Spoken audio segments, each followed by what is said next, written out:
উল্টো রথযাত্রার প্রস্তুতির আরো খবর জানাতে ধামরাই থেকে আমাদের সাথে যুক্ত হচ্ছেন সহকর্মী রাসেল হোসেন।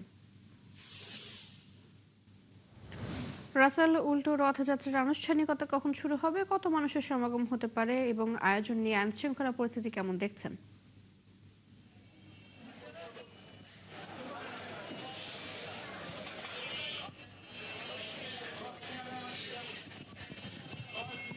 চৈতি, আপনাকে ধন্যবাদ। আপনি যেটা বলছেন যে রথের আনুষ্ঠানিকতা কখন শুরু হবে, আমরা যেটা জানতে পেরেছি যে রথটি বিকেল 5টা নাগাদ কিন্তু এই যে আমি রথটির সামনে রয়েছে সেই সামনে থেকেই কিন্তু অস্থায়ী মঞ্চ থেকে কিন্তু এই রথটি আনুষ্ঠানিক উদ্বোধন করবেন প্রধানমন্ত্রীর বিশেষ সহকারী যে শ্রী বিজন সরকার রয়েছেন তিনি।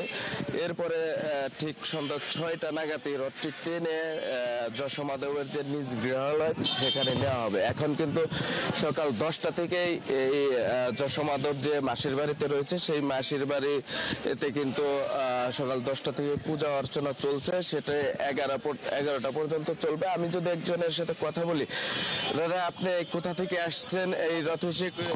ঢাকা শাকিরি বাজার থেকে এসেছি এই রথযাত্রা দেখতে ধামরাই।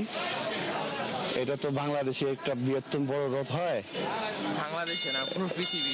না পৃথিবী না, পৃথিবীতে হলো পুরীতে। হ্যাঁ, পুরীর পরে এখন প্রত্যেক বছরে আমি ধামরাই চলে আসি রথযাত্রা দেখতে। কেমন লাগে? খুব ভালো, খুব ভালো।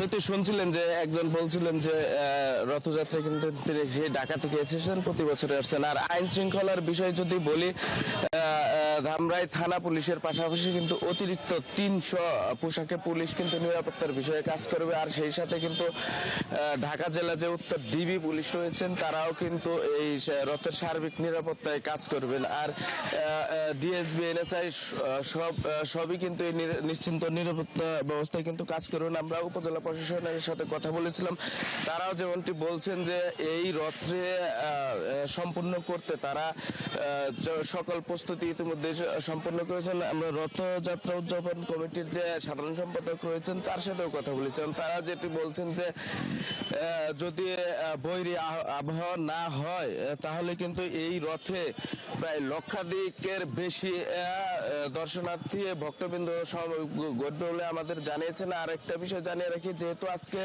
শুক্রবার ছুটির দিন, সেহেতু যে গত বৃহস্পতিবার যে রথটানের যে পরিমাণ দর্শনার্থী ভক্তরা ভিড় জমিয়েছিলেন তার চেয়ে কিন্তু বেশি দর্শনার্থী ভক্ত আজকে উপস্থিত হওয়ার কথা রয়েছে।